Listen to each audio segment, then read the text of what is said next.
Hi friends, welcome back to the Journal Feed. My name is Nick Zelt, and this is the only place where I get to spoon feed you the latest and greatest of emergency medicine. Now, this is the audio version of the past week's summaries, which this week were brought to you by our authors, Joshua Belfer, Nicholas Sryka, Alexander Sheehan, Ketan Patel, and Clay Smith. And let's step straight into the first article, which was titled 5th Centile versus 50th Centile, Mean Blood Pressure Targets in Pediatric Septic Shock, a Randomized Control Trial, out of the journal Critical Care Medicine. Now, if you thought that we couldn't agree on MAP targets for adults, the world is much more confusing for children. At least as adults, we treat everybody as kind of mostly the same, but in kids, it's much better recognized that depending on your age, you're going to have a different blood pressure target. And thus, we use completely different ways of thinking about it. Not just this pressure or that pressure necessarily, but what is the statistically best pressure depending on that age for that child, and so we use percentiles. Now, the current pediatric sepsis guidelines acknowledge that there's not a lot of good evidence pointing people towards which percentile of blood pressure for that age you should be targeting. There's kind of a discretion between either the 5th centile or the 50th centile. So you want either the complete average blood pressure for that age or better than just 5%. So below what 95% of people would have on an average day, but at least you're better than 5%, so you've probably got a decent amount of perfusion pressure, at least good enough for some people. Now, I always find these targets a little bit funny to think about, because what's important isn't actually the MAP, it's that your tissues are getting perfused. And so the thought is that if you have a higher MAP, you have better perfusion because you have a higher pressure to push blood through the organ, thus perfusing it. And to do this, we might have to use higher doses of vasopressors if you're in septic shock or something like that. Now, despite higher pressures, if you're using a lot of vasopressors, this can cause a lot of vasoconstriction and you end up with organ ischemia, which, you guessed it, is because of poor perfusion. So the same thing that we're trying to do by giving higher vasopressors is actually the problem that we cause. It's kind of a catch-22. Granted, it tends to be a little bit in different organs and different places, but it's still a problem nonetheless. Now, these authors wanted to get to the bottom of this, so they designed an RCT in a PICU in India and recruited 144 children. Their primary outcome was 28-day mortality. They compared targets of the 5th centile versus the 50th centile to see which was the better blood pressure target. There was no difference in the mean 28-day mortality between the two groups. However, the group with the higher MAP target did need more vasopressors, and they did have a longer time with vasopressor support, with more steroids used as well, and nearly double the prevalence of ARDS, without any other benefits. So less medications for less time with less ARDS if you're targeting just the 5th percentile, that sounds pretty good to me. Now, of course, there are a lot of problems with this sort of thing. We don't know how much fluid we should be resuscitating with first. We don't know what the best vasopressors to use are. We don't know what the best biomarkers are for making sure that the perfusion is good. There's a lot of ifs and buts about running a trial like this, but I still think that targeting the average overall blood pressure, that seems kind of high. Honestly, the 5th percentile sounds like a reasonable target for someone with septic shock.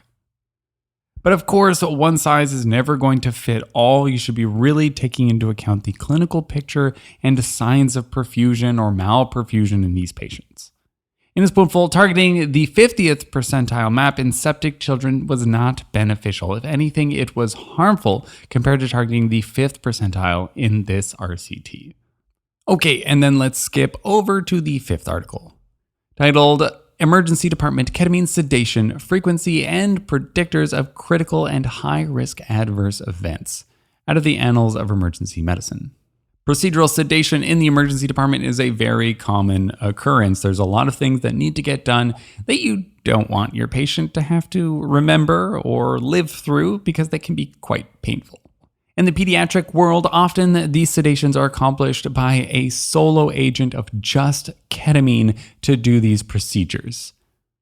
Most of the prior research on this has been from small studies and meta-analyses, but there's often some other stuff thrown in there, and it can be hard to see exactly what's just ketamine if you're adding on some opioids or some propofol or something like that. So these authors did a retrospective cohort analysis of almost 13,000 pediatric emergency department ketamine sedation, specifically the emergency department as well. I like that. And they wanted to see exactly what happens in these kids. Now, of the almost 13,000 sedations, there was only 2 patients at 0.016% that had critical adverse events. 1 patient required no intervention for a suspected aspiration, and the other required bag mask valve ventilation and hospitalization for anaphylaxis.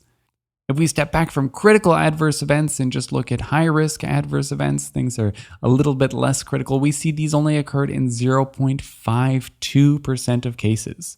The most common adverse event was positive pressure ventilation and apnea, both easily less than 1%. And one of those things that I certainly see worried about a lot with ketamine is laryngospasm. There was only 7 cases total out of the almost 13,000. Independent predictors of having some kind of an adverse event was age over 10 years old or opioid coadministration.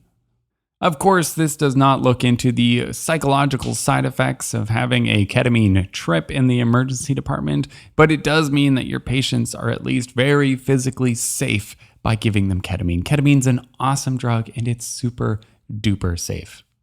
This is a great paper to look at some of the risks of doing this procedure, and if you want to quote some numbers to your patients when you're consenting them, or to the parents of your patients when you're consenting them, then you can say that all these risks are very, very small.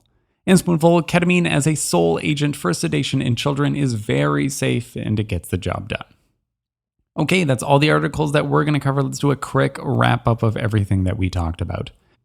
From the first article, it seems that targeting a 5th percentile blood pressure for pediatric patients with septic shock is going to be enough. And then from the 5th article, this was the largest study of ketamine as a sole agent for emergency department sedations, which showed it to be supremely safe.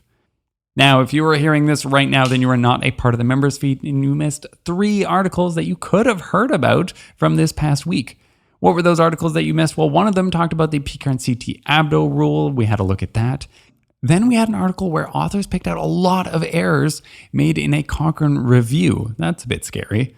And then from the last article that you missed, what is the best starting dose for adenosine? I'll tell you, it's probably high. Now, links to all the original articles can be found at journalfeed.org or just follow the links in your show notes. Our goal here is for you to read less, learn more, and save lives, one spoonful at a time. Thank you.